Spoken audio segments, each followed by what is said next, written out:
All right, welcome back to the program. Of course, we've been following the latest with the ongoing impeachment inquiry happening on Capitol Hill.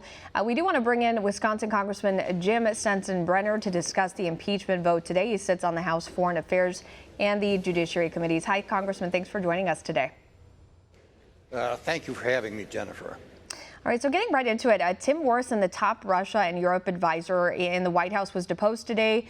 Leaks from that hearing say that he didn't believe that there was anything illegal discussed on the Ukraine phone call. Now, you have access to these depositions. Are those reports accurate? Because that appears to undercut the Democrats' narrative of wrongdoing on behalf of the president. Well, first, I don't have access to the depositions, but if the leak was accurate, yes, it does undercut what the Democrats have been alleging.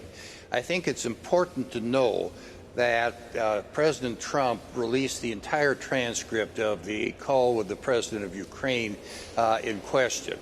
Everybody can read it if they want to and reach their own conclusion on whether there was a quid pro quo or anything else that was illegal. It's unnecessary to have these witnesses to come in and to give their own opinions on this.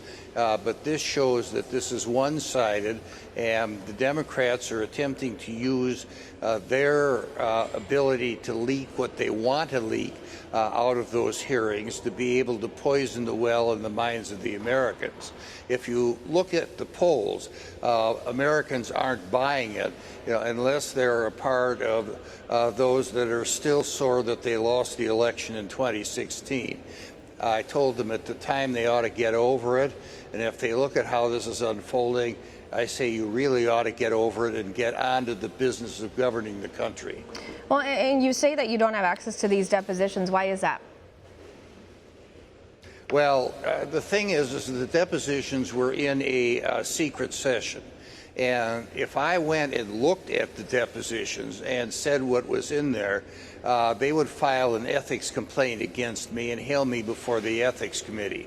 And I don't want to spend the rest of my time during this session of Congress defending against the politically motivated ethics charge. These people are vicious. They will stop at nothing to try to get their way. And I think the impeachment that is going on right now indicates that what I've said is absolutely true.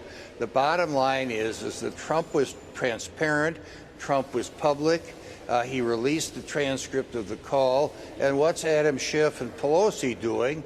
What they're doing is they're holding hearings where if somebody is in there, they cannot, without violating House rules, go and talk about what they heard and what they saw.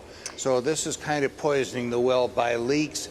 And I will say that having been on that committee for 40+ years and having played a major role in the Clinton impeachment, this is not the way Congress ought to work.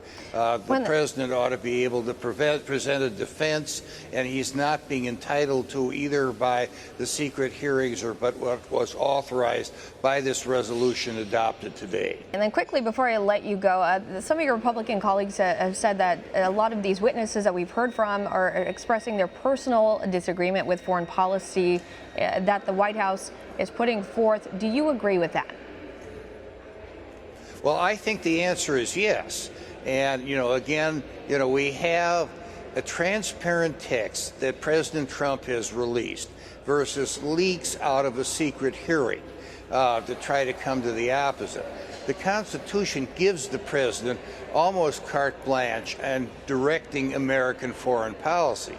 And whether or not people in the State Department or the National Security Council or any place else in the executive branch disagree with that, that's their opinion.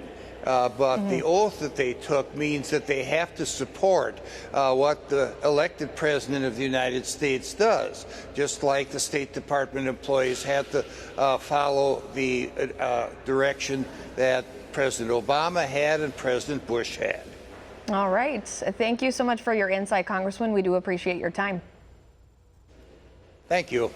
Want to see more videos like this? Click on the link below and subscribe to One America News on YouTube, and call your cable provider and kindly demand that One America News is added to your lineup. Call and subscribe today.